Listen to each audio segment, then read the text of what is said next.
The White Sox had an unexpected day off on Wednesday. It was supposed to be Velasquez going for the Sox, but now the rotation has been shuffled up a bit. It wasn't a must win, but how big was Tuesday's 4-1 victory over the Guardians? The New York Yankees are in town, and Dylan Cease will be on the hill to kick things off. You are Locked On White Sox, your daily Chicago White Sox podcast. Part of the Locked On Podcast Network, your team every day.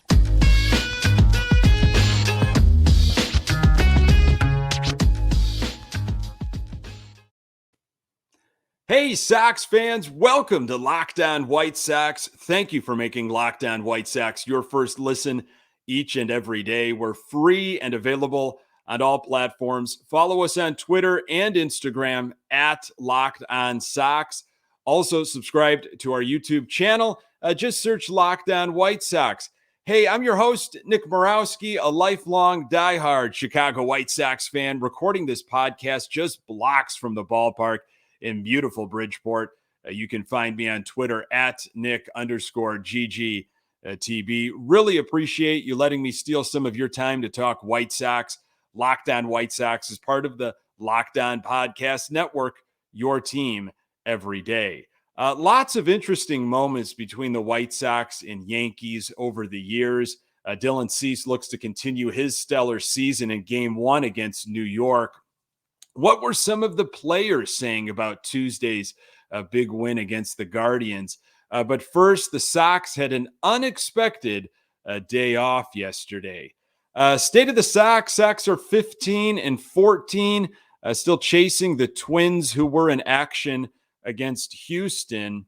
Wednesday was going to be a Vince Velasquez day and hopefully a series win against the Guardians. But instead, it was a last-minute day off. You know, I don't know about you, but I went to turn on the pregame on NBC Sports Chicago, and Chuck and Ozzy and Scotty Pods were sitting here talking about how the game was postponed. It was unbelievable. It seemed like they were getting the information in real time, like we were as fans. And then we got a bunch of different statements. Things started to be explained. There was a statement by the White Sox that came out. I'm going to read you that, as well as a little bit a blurb that Paul Hoynes from Cleveland.com wrote in regards to the Guardians. This is what the Sox put out. Following multiple positive COVID-19 tests within the Cleveland Guardians organization, today's game has been postponed to allow for continued testing and contact tracing.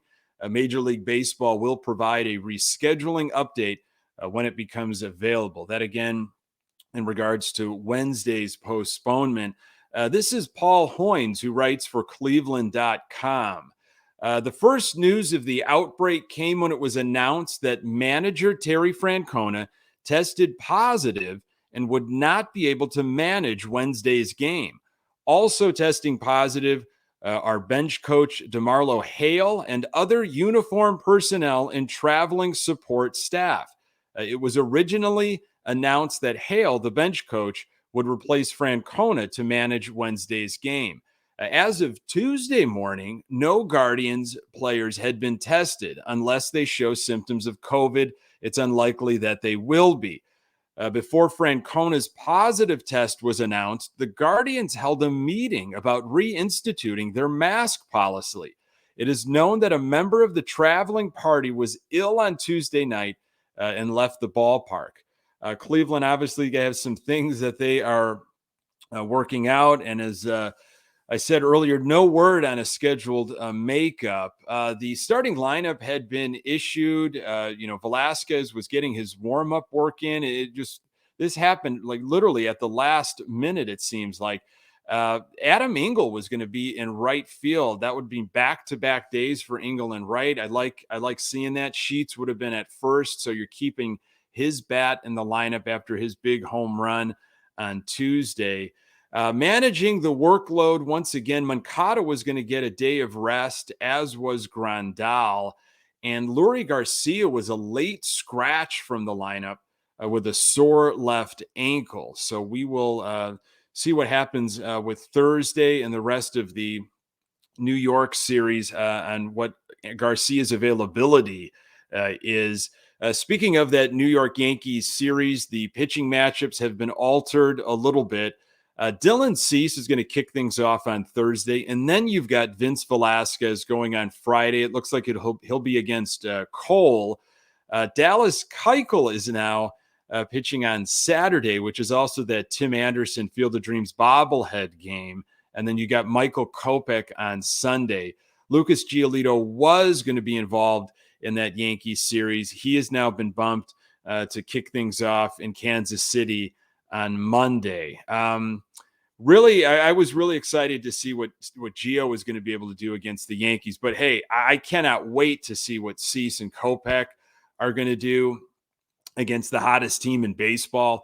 I'm very intrigued with Velasquez after his those 2 starts in a row, over 10 innings, only 1 run, pitched really well, confident, loved his breaking stuff. He looked in control. Excited to see what he can do against the best right now in baseball. The one that I think a lot of people are having problems with, and I understand, is Dallas Keuchel going on Saturday now. A lot of folks bummed out on social media. I saw a lot of posts. It is going to be a jam-packed game. I mean, you've got this Field of Dreams bobblehead, which is going to be Tim Anderson's 3rd White Sox stadium giveaway bobblehead, obviously commemorating just an amazing moment from last year and one of the most amazing moments in recent history for the White Sox. Yankees are in town. It's a Saturday night.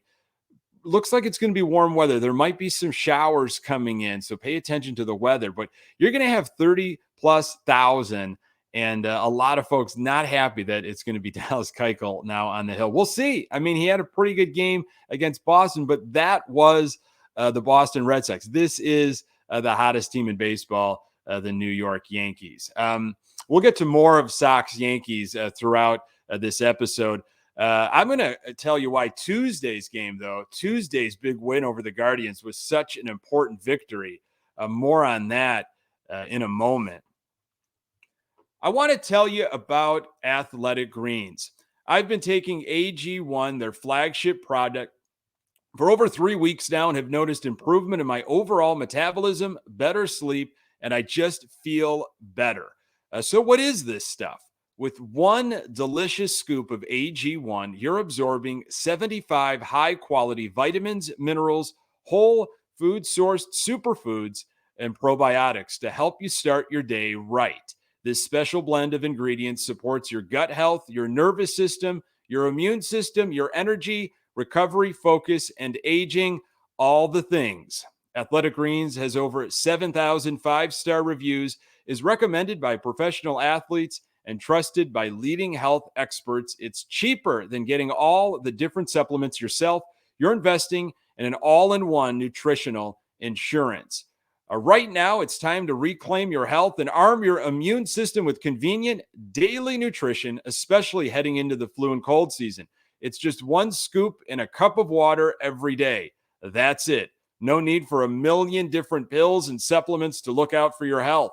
To make it easy, Athletic Greens is going to give you a free 1-year supply of immune-supporting vitamin D and 5 free travel packs with your first purchase.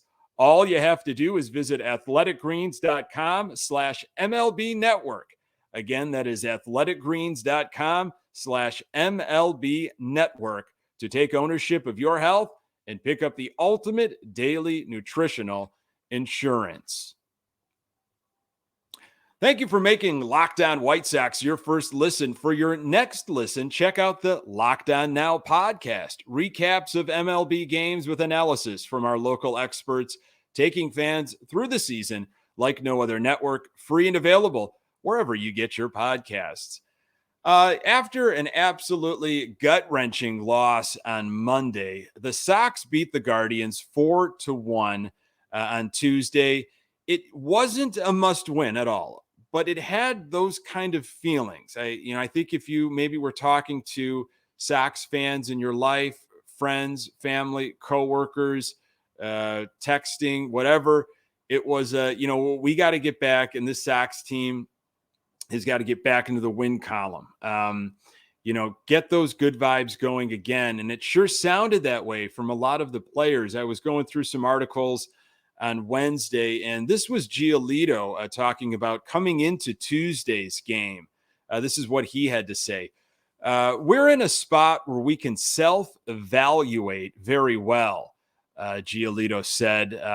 We didn't have to say anything. We didn't have to have a meeting. We didn't have to have anything after that game. We knew coming in today, meaning Tuesday, what we needed to improve, what we needed to do. Be ready to play hard for 9 innings, and that's what we did. I tipped the cap to all the guys behind me today. Giolito goes on with this. Absolutely, we're feeding off each other, Giolito said, who threw 91 pitches on Tuesday. Each day, the starter for the next day is getting a little bit inspired to go out and do his thing as well and keep the ball rolling. Really, really good energy. We've just got to keep that up. And I love that last part of the Giolito quote there, where, each day the starter for the next day is getting a little bit of inspired to go out and do his thing. And you just kind of felt that way during that winning streak that the Sox were on, that Cease would go out and pitch a gem. And then, Kopech would go out, and Gio saw what Cease did and what Kopech did. And you got to think, Velasquez was picking up on some of that, and hopefully even Keuchel and the meetings that they have with Katz and the amount of video that you can now look at.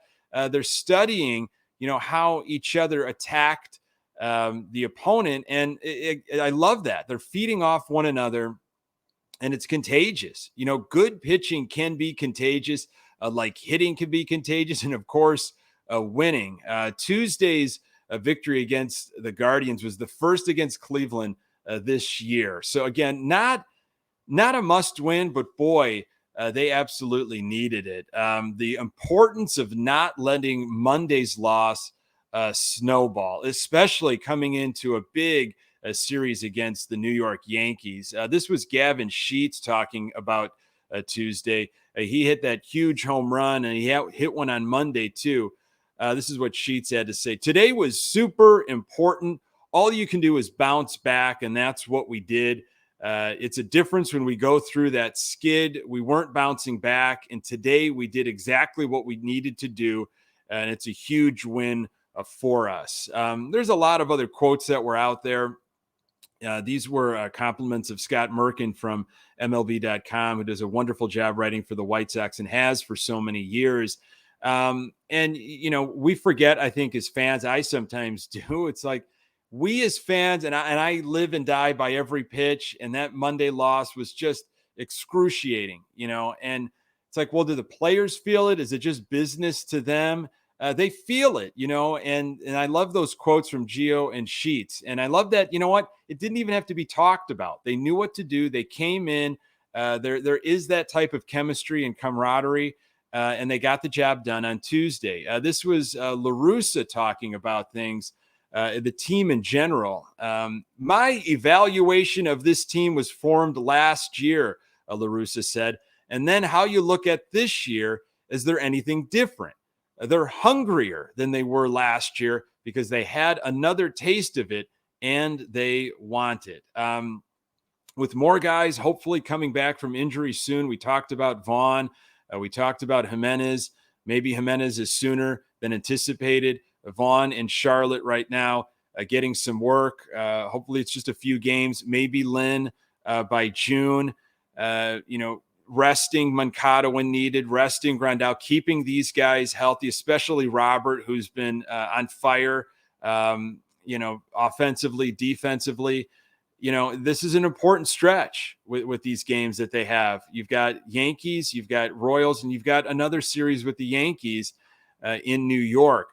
Some folks were wondering, well, we've got an opportunity to maybe skip Dallas or maybe utilize Johnny Cueto, who, is in Charlotte right now.